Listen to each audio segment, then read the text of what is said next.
नमस्कार, स्वागत है आपका TV9 भारतवर्ष के स्पेशल शो में। आपके साथ मैं हूं सुमेरा खान, मेरे साथ मौजूद है मेरे सहयोगी समीर और प्रीति। शुरुआत करते हैं इस वक्त की बड़ी खबर के साथ। झारखंड की सियासी हलचल से जुड़ी ये बड़ी खबर सामने आ रही है। हेमंत सोरेन ने फिर विधायकों को बुलाया है। एक बार शाम 7 बजे JMM विधायकों की बैठक होगी। दोपहर में भी विधायकों के साथ बैठक हुई थी। अब एक बार फिर शाम 7 बजे JMM के विधायकों के साथ बैठक होगी। दोपहर की बैठक में सोरेन की पत्नी भी शामिल हुई थी, जिसके बाद अटकलों का बाजार गर्म है। दोपहर में जो बैठक हुई थी उसमें JMM के विधायकों के साथ साथ महागठबंधन के बाकी तमाम विधायक भी मौजूद थे। लेकिन अब शाम 7 बजे जो बैठक बुलाई गई है उसमें JMM के विधायकों को बुलाया गया है बैठक के लिए।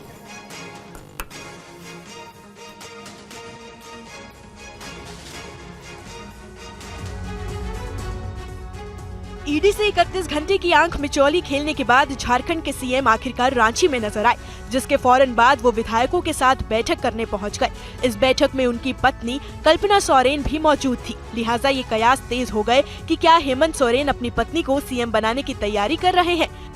कल दिल्ली में ईडी उनके आवास पर दस्तावेज खंगालती रही, लेकिन हेमंत वहां नहीं पहुंचे। आज रांची पहुंचने से पहले उन्होंने ईडी के समन पर सवाल उठाया और अपने जवाब में कहा, ईडी का समन राज्य का इशू ये नहीं है कि मेयर किसका बनना चाहिए।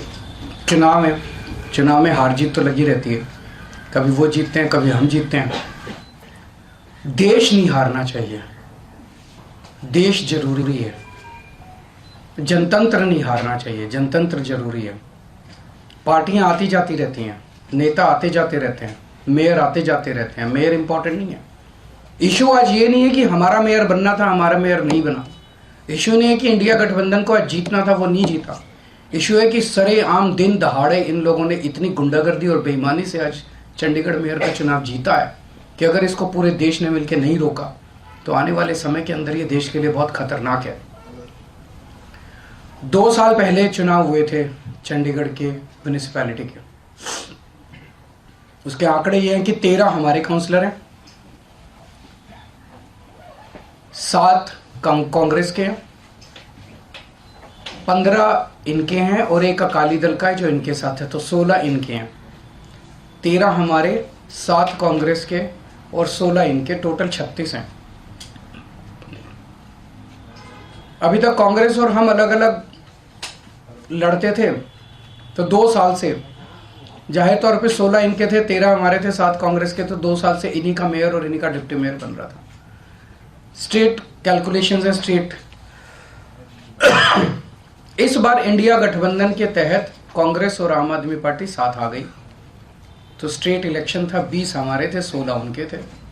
इसमें कोई बहुत बड़ी गणित नहीं थी, इसमें कोई बहुत बड़ा वो नहीं था। लेकिन शुरू से इनकी नीयत खराब थी, शुरू से इनकी नीयत खराब थी। जब से चुनाव ऐलान हुए, सबसे पहले तो इन लोगों ने प्रिसाइडिंग ऑफिसर, अपनी पार्टी के एक कार्यकर्ता को, अपनी पार्टी के एक ऑफिस बेरर को, पदाधिकारी को इन्होंने प्रिसाइडिंग ऑफिसर घोषित कर दिया। उसके बाद जब चुनाव की तारीख तय हुई, 18 जनवरी को चुनाव था, अचानक 18 जनवरी को इनका पदाधिकारी जो था, ये प्रिसाइडिंग ऑफिसर, ये बीमार, बोला मैं बीमार हो गया, अस्पताल में चला गया और चुनाव इंडेफिनेटली टाल दिए गए। हम कोर्ट गए और कोर्ट से हम लोग तारीख तय करवा के लाए। इस दौरान इन्होंने हमारे और कांग्रेस के काउंसलर्स को खरीदने की, डराने की, धमकाने की बहुत कोशिश की, जैसे कि पूरे देश भर में करते ही हैं। इनकी फितरत है, हर जगह करते हैं। लेकिन किस्मत से एक भी नहीं टूटा और आज चुनाव हुए, चुनाव होने थे, चुनाव हुए। कोर्ट के डायरेक्शंस के बावजूद इन लोगों ने जो बदमाशी की, हम सब देखते हैं कि चुनाव तो हुआ, लेकिन जब चुनाव की वोटों की गिनती होती है, चाहे राज्य स्तर का चुनाव हो, चाहे देश का चुनाव हो, गिनती के वक्त हर पार्टी का एजेंट वहां बैठा होता है। ट्रांसपेरेंट तरीके से गिनती होती है, सबके सामने वोटों को ऐड वो किया जाता है, वोट मशीन खोली जाती है, मशीन का नंबर बताया जाता है, दिखाया जाता है। उसके बाद वोट जब उसको टोटल किया जाता है, मशीन का दिखाया जाता है भाई किस पार्टी को कितने वोट मिले, सब कुछ दिखाया जाता है। और सारी पार्टियों के एजेंट बाकायदा अच्छे से देखते हैं। यहाँ भी प्रोसीजर ये था, कानून में ये था कि हर पार्टी का एजेंट वहाँ बैठेगा और पार्टी का एजेंट को, जैसे दिल्ली में भी एमसीडी के चुनाव हुए, एमसीडी के मेयर का चुनाव हुआ, वो भी बैलेट पेपर से होता है, तो वो सारे एजेंट बैठते हैं, एक एक वोट बकायदा सभी एजेंट्स को दिखाए जाते हैं। अगर किसी एजेंट को कोई आपत्ति करनी हो, भाई ये वोट इनवैलिड है, तो वो सबको दिखाया जाता है। अगर कोई एजेंट कहता है ये वोट इनवैलिड है, सबको दिखाया जाता है, सब उस पर अपने अपने तर्क देते हैं और प्रिसाइडिंग ऑफिसर अपनी उस पर रूलिंग देता है। एक तरह से क्वासी जुडिशियल वो करता है कि उस पर रूलिंग देता है। इन महाशय ने, जो इनके पदाधिकारी बीजेपी के आदमी थे, प्रिसाइडिंग ऑफिसर थे, इन्होंने आज किसी एजेंट को अपने पास नहीं आने दिया। इन्होंने सारे एजेंट्स को दूर धकेल दिया और खुद ही सारी वोट लेके बैठ गए और बकायदा कैमरे के अंदर दिखाई दे रहा है कि किस तरह से वोट, जो हमारे वोट थे उनके ऊपर वो टिक मार्क करके उसको इनवैलिड, मतलब 2 टिक मार्क लग गए तो ये वोट इनवैलिड हो जाएगा। वो टिक मार्क करके इनवैलिड करते जा रहे हैं और फिर नीचे साइन कर रहे हैं। कुछ वोट पे मात्र साइन कर रहे हैं और कुछ वोट पे एक टिक मार्क और लगा रहे हैं। वो साफ साफ वीडियो में दिखाई दे रहा है। तो 36 वोट पड़ने थे, 36 में 16 इनके थे, 20 हमारे थे, 16 इनके पड़ गए, 16 इनके पक्ष में पड़े। 20 में से 8 वोट जो हमारे थे, वो 8 वोट इन्होंने कैंसिल कर दिए, इनवैलिड डिक्लेयर कर दिए। यानी कि 36 में से 8 वोट, मतलब 25% वोट इनवैलिड डिक्लेयर कर दिए। ये कौन सा चुनाव हुआ? पिछले साल जब चुनाव हुए थे तो हमारा 1 वोट इनवैलिड डिक्लेयर हुआ था। तो ऐसा तो नहीं कि हमारे वालों को वोट डालना नहीं आता, वोट तो डालना आता है। पिछली बार भी डाला था, इस बार भी डाला है। इस बार कैसे ऐसा हो गया कि सारे वोट डालना भूल गए हमारे वाले, सारे वोट इनवैलिड हो गए? तो पहले से सोच के आए थे कि इनको गुंडागर्दी मचानी है। किस्मत अच्छी थी कि कैमरे के अंदर सब कुछ पकड़ा गया। बड़ी इंटरेस्टिंग चीज है कि चुनाव के पहले कल ऑर्डर जारी करके चंडीगढ़ एडमिनिस्ट्रेशन ने मीडिया की एंट्री बैन कर दी। तो इसका मतलब नीयत तो शुरू से ही खराब थी, प्लान तो, षड्यंत्र तो पहले से ही बना रखा था इन लोगों ने कि गड़बड़ करनी है। इतने बड़े स्तर के ऊपर चंडीगढ़ के मेयर के चुनाव के लिए आज तक कभी भी इतनी वोट इनवैलिड नहीं डिक्लेयर की गई। 36 में से 8 वोट इनवैलिड, मतलब 25% वोट। अगर इनसे 36 वोट काउंट करने में इतनी बड़ी धांधली कर रहे हैं, देश का जब बड़ा चुनाव होगा उसमें तो 90 करोड़ वोट पड़ते हैं, उसमें तो पता नहीं किस लेवल की धांधली करते हैं ये लोग।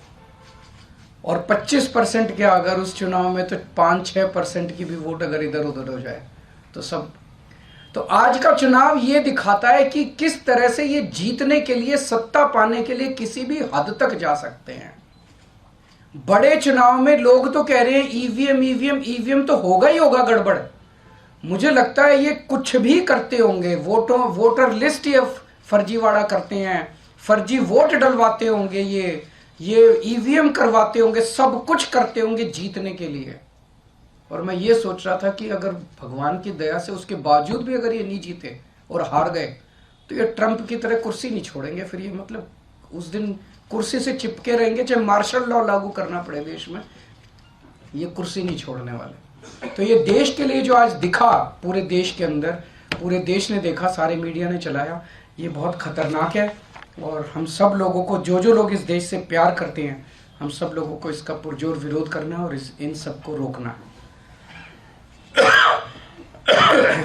आपने कोर्ट आप लोग जा रहे हैं, ऐलान किया आम आदमी पार्टी ने, ऐसे में आपने ये कहा कि कुर्सी से चिपके रहेंगे। पिछले दिनों मल्लिकार्जुन खड़गे ने भी इसी तरह का बयान दिया था कि ये आखिरी वोटिंग चुनाव है और उसके बाद प्रेसिडेंशियल इलेक्शन हो जाएगा बाकी कंट्रीज की तरह। तो ये आप मान के चल रहे हैं कि ऐसा होगा या फिर आप ये सारे जो आसार दिखाई दे रहे हैं ये इसी तरफ इंगित करते हैं कि बहुत बड़े स्केल के ऊपर कुछ तो गड़बड़ है। अगर एक 10 बाई 10 किलोमीटर का छोटा सा शहर चंडीगढ़, उस चंडीगढ़ के छोटे से शहर के अंदर एक छोटे से मेयर का चुनाव, उसके अंदर अगर ये इस किस्म तक, इस हद तक नहीं गिर सकते हैं, तो बड़े चुनाव के लिए तो किसी भी हद तक जा सकते हैं लोग। सर, तो आप इस बात का समर्थन कर रहे हैं कि ईवीएम जो है उसमें भी अब गड़बड़ी करने की सरकार? देखिए, अभी जो कई सारे मैंने देखे हैं वीडियोस, कई सारे, उसके ऊपर एक दिन अलग से चर्चा कर सकते हैं। सर, इसके अलावा इंडिया गठबंधन को लेकर आगे भविष्य में सीट शेयरिंग को लेकर भी चर्चा चल रही है और आपकी चर्चा अच्छी चल